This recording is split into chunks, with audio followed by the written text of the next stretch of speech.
Good evening everyone and welcome to this channel. तो आज के इस वीडियो में हम बात करेंगे एक स्मॉल कैप कंपनी के बारे में जो 2024 में लिस्टेड हुई थी बॉम्बे स्टॉक एक्सचेंज पे, जो एक लॉजिस्टिक स्पेस से ये कंपनी है। There is no buy and sell recommendation in this video. We will do the financial and the fundamental analysis of the company. इसके बिजनेस मॉडल को समझने की कोशिश करेंगे और आगे आने वाले समय में क्या अपॉर्चुनिटीज़ बन रही है उसको समझने की कोशिश करेंगे। Q1 FY26 के नंबर्स को थोड़ा समझने की कोशिश करेंगे। ये छोटे स्मॉल कैप कंपनी है, so you need to be very careful investing in these kind of companies because of the volatility available in the small cap companies altogether. So no buy and sell recommendation. तो हम इस video में बात करने वाले हैं एफकॉम holding के बारे में। तो एफकॉम होल्डिंग ये बेसिकली एक एयर कार्गो कंपनी है जिनके पास दो अपने एयर कार्गोज हैं। तो बेसिकली दो एयरलाइंस हैं जिसके तहत वो जो आपके जो कार्गोज होते हैं उसको point A to point B से ट्रांसपोर्ट का काम करते हैं और उससे पैसा कमाते हैं। सिंपल बिजनेस मॉडल है, लेकिन इसको थोड़ा सा डिटेल में समझने की कोशिश करेंगे कि किस तरीके से ये कंपनी आगे आने वाले समय में अपने रेवेन्यूज़ को 3 गुना करने का दावा करती है 2026 में। इसकी मार्केट कैप अगर देखोगे 2000 करोड़ मार्केट कैप की कंपनी है, पिछले साल ही लिस्टेड हुई थी। अगर आप उस प्रमोटर के हिस्से में जाओगे तो बहुत सारे जो एक्स DGCA में काम करने वाले लोग हैं, जॉइंट डायरेक्टर लेवल्स के लोग हैं, जो इसके प्रमोटर हैं, इंडिपेंडेंट डायरेक्टर्स हैं, जिनका फ्लाइंग का एक्सपीरियंस है। कोई लोग अपने दौरान में पायलट रह चुके हैं या बहुत सारे डिफेंस रिलेटेड इंडियन कंपनीज में काम कर चुके हैं, तो वो इसके प्रमोटर है। 2013 में ये कंपनी इस्टेब्लिश हुई थी और इनका कहना है कि आगे जाते हुए they would like to work in the area of cargo shipment very exclusively. अपने फील्ड्स को एक्सपांड करना चाहते हैं क्योंकि अभी उनके पास दो एयरलाइन है, बोइंग के 737-800 के दो एयरलाइन हैं और जिसके तहत पूरे साउथ इंडिया में, यूरोप्स में कार्गो का डिलीवरी करने का काम ये करते हैं। अगर आप लॉजिस्टिक की बात करें तो लॉजिस्टिक में बहुत सारे टाइप्स होते हैं। कोई रेलवे से ट्रांसपोर्ट होता है, कोई ट्रक से ट्रांसपोर्टेशन होता है, कोई एयरलाइन से ट्रांसपोर्ट होता है। आपने देखा होगा कि टाइगर लॉजिस्टिक कंपनी जैसे हो गई, SJ लॉजिस्टिक जैसी कंपनी होगी, प्रीमियर रोड लाइन जैसी कंपनी होगी। तो बहुत सारी इंडिया में लॉजिस्टिक है और लॉजिस्टिक का जो डेफिनेशन है वो बहुत बड़ा है क्योंकि कई लोग हैं तो इंडिया में डोमेस्टिक का सिर्फ कार्गो शिपमेंट करते हैं या कोई लोग इंटरनेशनल का शिपमेंट करते हैं। कोई लोग depending upon the size of the shipment उस तरीके का शिपमेंट करते हैं कि किस तरीके का उसका वेटेज है, उस तरीके से शिपमेंट करते हैं। तो लॉजिस्टिक एज एन इंडिया में बहुत बड़ी टर्म है और आप किस तरीके का लॉजिस्टिक कर रहे हो, किस सेक्टर्स में आप काम कर रहे हो, उसके तहत आपका बिजनेस मॉडल डिफाइन होता है। और longevity of the business is only defined by कि आपका कितना रेवेन्यू आगे आने वाले समय में आ सकता है। तो अगर मैं बात करूं कि पूरे लॉजिस्टिक स्पेस में थोड़ा मैं समझाऊं तो नॉर्मली ये होता है कि अगर कोई मैन्युफैक्चरिंग कंपनी है और अपने गुड्स को वो USA भेजना चाहती है या USA से कोई गुड इंडिया आ रहा है, तो ऑब्वियसली क्या होता है कि कोई एक कंपनी होती है जो माल मैन्युफैक्चरिंग फैसिलिटी से उठाएगी, फिर वो सी तक चली जाएगी, मतलब सी पोर्ट तक वो माल चले जाएगा। उसके लिए एक अलग कंपनी यूज़ होती है। बाद में sea freight from USA to sea freight to India एक दूसरी कंपनी उसका टेक ओवर लेती है और बाद में जब वो सी फ्राइट में इंडिया में पहुंचता है तो उसका कस्टम क्लियरेंस करना, वो अधिकारियों से बात करना, अपने मटेरियल्स को अपने हाथ में लेना, बहुत सारे डॉक्यूमेंटेशन उनको देना, वहाँ पर अपना टैक्सेशन पे करना और उसके बाद वो मटेरियल जब आपके हाथ आएगा तो एक दूसरी कंपनी पिक्चर में आती है जो वो माल जो है वो सी फ्राइट से, जो अपने सी पोर्ट, मुंबई का अगर पोर्ट मान लो, वहाँ से उस पोर्ट से लेके कस्टमर का वेयर हाउस है वहाँ तक पहुँचाने का काम रोड से दूसरी कंपनी करती है। और अगर वेयर हाउस में अगर वो आइटम बहुत समय तक पड़ा रहा और उसका प्लांट मान लो कि जामनगर में है, तो मुंबई से लेके जामनगर, मुंबई के वेयर हाउस से लेके जामनगर के वेयर हाउस तक और एक दूसरी कंपनी काम करती है। So there are various stages of the logistic house logistic work. ये तो मैंने मैन्युफैक्चरिंग का बताया कि किस तरीके से मैन्युफैक्चरिंग लोकेशन से कस्टमर के प्लांट के तरफ एक मटेरियल पहुंचा दिया जाता है जहां पर वेयर हाउसिंग होती है, सी फ्राइट टू सी फ्राइट होता है। अगर छोटा मोटा मटेरियल तो एयर शिपमेंट से कार्गो चले जाते हैं। तो ये सारा मैन्युफैक्चरिंग में हो गया। वही चीज़ फार्मास्यूटिकल्स में होती है, वही चीज़ फ्रेश गुड्स में होती है। फ्रेश गुड्स में क्या होता है, अगर कोई फार्मिंग का आइटम है, ग्रेप्स हो, जो मतलब बहुत समय तक अगर आप रख दो तो वो ख़राब हो जाते हैं, इसीलिए आपको उस एरिया में, उस प्री कूल्ड कंडीशन में रखने पड़ेंगे ताकि वो आइटम्स ख़राब ना हो। तो इस तरीके से बहुत सारे स्टेजेस होते हैं, बहुत सारे टाइप्स होते हैं। इंडिया में मान लो कि बहुत सारी ऐसी कंपनियां हैं जो इंडिया में इंटरनल कार्गो का ट्रांसपोर्ट करते हैं, बड़े बड़े ट्रक से, रोड से चले जाते हैं, वहाँ पर टोल्स आते हैं, वहाँ पर स्टेट की रेगुलेशंस आती है, डिफरेंट डिफरेंट टैक्सेशन आती है स्टेट के, तो बहुत सारा डिफरेंसेस ऑफ द लॉजिस्टिक होता है। लेकिन एफकॉम होल्डिंग जो कंपनी है वो बेसिकली एयरलाइन टू एयरलाइन ही काम करती है। मतलब basically they work with the big companies like for example Etihad Airways या मतलब DHL जैसी कंपनी होगी, डीएसवी एक ग्लोबल शिपमेंट कंपनी है जो एंड टू एंड शिपमेंट पहुंचाने का काम मैन्युफैक्चरिंग में करती है। Being my experience in the manufacturing, DSV is one of the big name in this shipment case of the manufacturing. And then वो DSV जो है वो बेसिकली मैन्युफैक्चरिंग, अगर मान लो कि कोई एक KSB पंप जैसी कंपनी हो, वहाँ एक मैन्युफैक्चरिंग वहाँ से अपने पंप को शिप करना चाहती है मालदीव में, मान लो कि, तो उसका कॉन्ट्रैक्ट DSV लेती है कि I will take the responsibility of shipping the material from KSB's manufacturing location towards a plant location in Maldives. तो एंड टू एंड का काम वो KSB से लेती है, KSB उनको सारा पैसा देती है और अपना हेडेक DSV के ऊपर डालती है। लेकिन DSV के पास अपनी कोई एयरलाइन नहीं होती है। DSV का काम है point A from KSB Pune location to transport the goods to the Maldives where the plant is for the end user.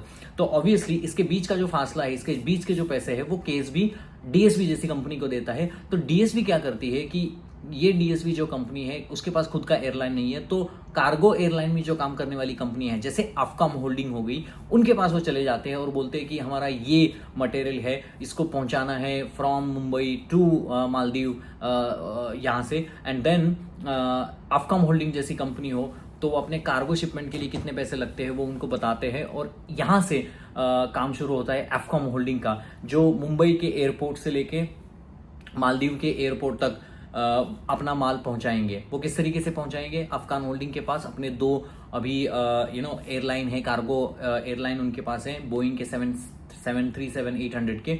और अभी जो IPO उन्होंने किया है उसमें से मेन ऑब्जेक्टिव ये था कि वो और 2-3 एयरलाइन को अपने फ्लीट में ऐड कर पाए, क्योंकि जितना ज़्यादा फ्लीट उनके पास रहेगा उतना ज़्यादा उनका नंबर ऑफ ट्रिप्स बढ़ेगा कार्गो शिपमेंट का। नंबर ऑफ ट्रिप्स उनके पास जैसे बढ़ेगा वही वॉल्यूम का गेम आ जाता है। जितनी ज़्यादा आप शिपमेंट करोगे from point A to point B, आपका रेवेन्यू उतना ज़्यादा बढ़ता रहता है। तो यही उद्देश्य था, इसलिए उन्होंने IPO भी लाया, उनको बोरोइंग्स भी थोड़े से कम करने थे और अपने एम्प्लॉय को री एक्सपेंसेस भी करना था, ट्रेनिंग एंड डेवलपमेंट करना था, इसीलिए उन्होंने 73 करोड़ का IPO लाया लास्ट ईयर में।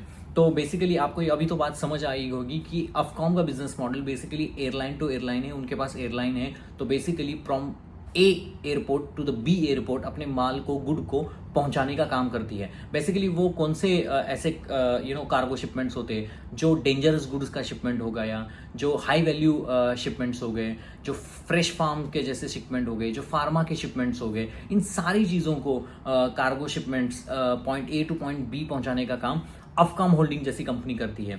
तो ऑब्वियसली अफकॉम होल्डिंग जो कंपनी है वो एक मानी जाएगी कि B2B बिजनेस में काम करती है। इनके बहुत सारे जो क्लाइंट्स है, इतिहाद एयरलाइंस हो गया, DHL हो गया, DSV हो गया, टर्किश एयरलाइंस हो गया, ये इनके सारे क्लाइंट्स है जिनके साथ वो ग्लोबली काम करते हैं। अभी उनका जो मेजर प्रेजेंस है अफगान होल्डिंग का वो साउथ ईस्ट एशिया में ज़्यादा है।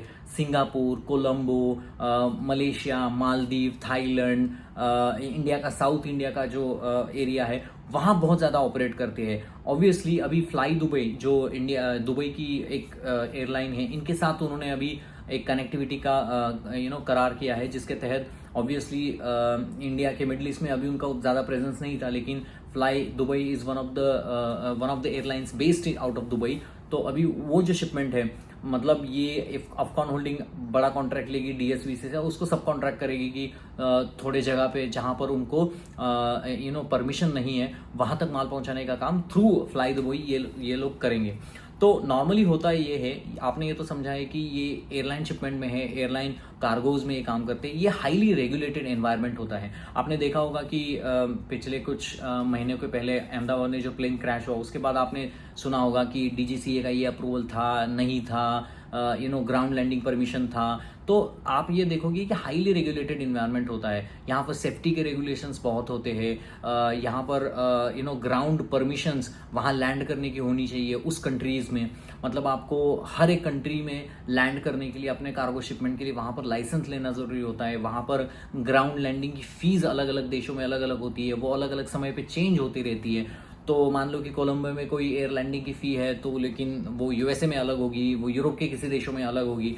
तो बहुत सारी जगह पे आपको परमिशंस लगती है और वहाँ के सेफ्टी रेगुलेशंस को भी आपको ध्यान में रखते हुए अपना काम करना पड़ता है, अदरवाइज बैन आ जाता है बहुत सारी कंट्रीज की तरफ से। और बहुत सारी कंट्री अलग अलग सेफ्टी रेगुलेशंस है, यूएई में अलग सेफ्टी रेगुलेशंस होंगे, इंडिया में सेफ्टी रेगुलेशंस अलग होंगे, तो हाईली रेगुलेटेड इंडस्ट्री है। इसीलिए मतलब I think the financials are good for this company, but I would like to track this company before I make a lot of investment. There is no investment by me in this company, but I'm just tracking this company for a long term.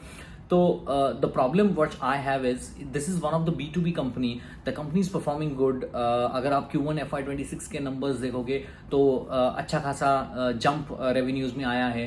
118 crore का revenues उन्होंने किया है और 61% की growth उन्होंने की है। और इस साल में तो मतलब अगले 1-2 साल में तो revenues को ट्रिपल करने का दावा ये कंपनी करती है, बेस्ड ऑन वो नया 2 फ्लीट उनके पास चला जाएगा, तो obviously number of trips cargo shipments के बढ़ेंगे। और दूसरी एक चीज़ होती है, अगर आपको रेवेन्यू ज़्यादा बढ़ाना है तो नंबर ऑफ ट्रिप्स को आपको बढ़ाना पड़ेगा और आपको हाई वैल्यू गुड्स और हाई वैल्यू कार्गो अपने शिपमेंट में रखने पड़ेंगे। जितना ज़्यादा हाई वैल्यू कार्गो आपके शिपमेंट में चला जाएगा उतना ज़्यादा पैसा आप कस्टमर से चार्ज करोगे, क्योंकि वो प्रीमियम बिजनेस हो जाएगा। और दूसरी चीज़, अगर आपका वेटेज ऑफ द गुड्स भी ज़्यादा है, क्योंकि आपको तो पता है कि कार्गो एयरलाइन में कभी किसी ने अपने माल पहुंचाया हो, मैन्युफैक्चरिंग या में हो या फार्मास्यूटिकल या फ्रेश लाइन में हो या fresh farming equipment farming items में हो, तो आपको तो पता है जितना ज़्यादा वेट होता है उतनी ज़्यादा उसकी कॉस्ट होती है। तो अगर मान लो कि हाई वेट का अगर कोई कार्गो ये शिप करते हैं तो उनसे भी उनको अच्छा खासा रेवेन्यू आता है। तो यहाँ पर प्रोडक्ट मिक्स का गेम हो गया, यहाँ पर नंबर ऑफ ट्रिप्स का गेम हो गया, एवरेज रेवेन्यू पर केजी कितना आता है। अभी तो उनका 2.49 ऐसा कोई एवरेज रेवेन्यू पर केजी है, एवरेज कॉस्ट पर केजी उनका 1.79 ही है। तो ऑब्वियसली कॉस्ट को कम करना है और रेवेन्यूज़ को बढ़ाना है एवरेज रेवेन्यू पर केजी। मतलब मान लो कि एक महीने में 10 वो शिपमेंट करते हैं, तो 10 में से एवरेज अगर लगा लो तो इतना एवरेज होना चाहिए। 2.49 का वो चाहते हैं कि 5-6 डॉलर तक उनका रेवेन्यू बढ़ते जाए, एवरेज रेवेन्यू की मैं बात कर रहा हूँ। तो वहाँ से उनको मतलब सबसे ज़्यादा पैसा आने की उम्मीद है। कंपनी अच्छी है। Q1 FY26 के अगर नंबर की बात करूँ तो 118 करोड़ का उन्होंने रेवेन्यूज़ किया है और आगे आने वाले समय में पेस ऑफ सेल्स ग्रोथ की बढ़ने की बात करते हैं। कंपनी लिस्टेड हुई थी 237, बाद में 1200 तक ये स्टॉक चला गया था। थोड़ा बहुत अभी करेक्शन आ गया है। ऑब्वियसली स्मॉल कैप और मिड कैप में बहुत ज़्यादा करेक्शंस है ऑलरेडी, जिसके तहत लेकिन मेरा सवाल यही है कि B2B कंपनी है, प्राइसिंग पावर्स यहाँ पर नहीं होती है। मान लो कि DSV जैसे कंपनी बड़ा कॉन्ट्रैक्ट उठाती है डायरेक्टली मैन्युफैक्चरिंग से, तो ऑब्वियसली उतना ज़्यादा पैसा नहीं देना चाहिए कार्गो शिपमेंट कंपनी उसको to take care my shipment, because there are so many companies who is working in this one. Afcon may be the new one, but there are so many companies who is working in this kind of cargo shipment case. Obviously this is the new company, promising company. PE जो है वो 47 है, थोड़ा सा on the higher side PE है। अगर ROE की बात करो 28% का ROE करती है। EBITDA मार्जिन की बात करो तो 25% का EBITDA मार्जिन है। पैट मार्जिन की बात करो तो वो 22% का मार्जिन है। मतलब एज ऑन डेट अगर मैं नंबर्स को देखूँ, अगर मैं प्राइमा फेसी नंबर्स देखूँ तो मुझे सब सही लगता है इस कंपनी में। But I would like to see the numbers going forward. I would like to be interested if they do some con calls and which will give the more input to us.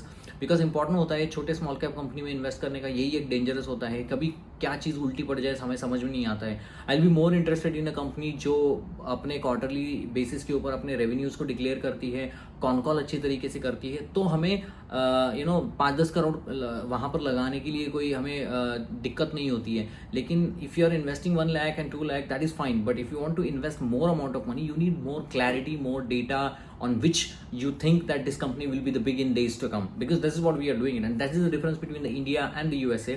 India में होता क्या है कि small cap company में आप invest तो करते हैं, लेकिन वहाँ पर प्रॉब्लम ये है कि रिजल्ट्स डिक्लेयर हमें एज अ पब्लिक को होने के पहले बहुत सारे लोगों को मालूम हो जाते हैं इंडिया में, जिसके तहत प्रॉब्लम ये होता है कि everyone sell the stock ahead of you and then you are in the problem always the time. So I hope SEBI and everything look into all this. Is very peculiar. This is the reality of many small cap companies. अगर कोई company 1000 crore market cap के नीचे है तो उसमें कहीं ना कहीं मुझे ऐसा लगता है कि स्टॉक मार्केट और प्राइस को देख के बहुत समय से कि वहाँ पर कहीं ना कहीं लोग हमारे पहले ही बेच देते या हमारे पहले ही बाई कर लेते, तो कहीं ना कहीं ये इन्फॉर्मेशन लीक जो है वो बहुत ही सेंसिटिव हो जाता है छोटे कंपनी में। बड़े कंपनी में उतना ये होता नहीं है, बड़े कंपनी का अपना एक तरीका होता है, और बड़े कंपनी के स्टॉक को मूव कराना इतना आसान भी नहीं होता है किसी के लिए, तो वो एक डिफरेंस होता है। तो अफकॉन होल्डिंग की अगर मैं फिर से एक बार पे बात करूं तो B2B एयरलाइन स्पेस में काम करने वाली कंपनी है। बहुत सारे कार्गो शिपमेंट्स को point A of the airline to point B of the airlines में करने का काम करती है। अच्छी कंपनी है, but I would request all of you to not to look and invest in these companies. Do your due diligence on these companies. There is no buy and sell recommendation. If you like my videos, then please like, share and subscribe. Hope you like these videos and hope you like my analysis on Afcon Holding. So thank you very much. मिलते हैं next video में. Have a nice day guys. Thank you.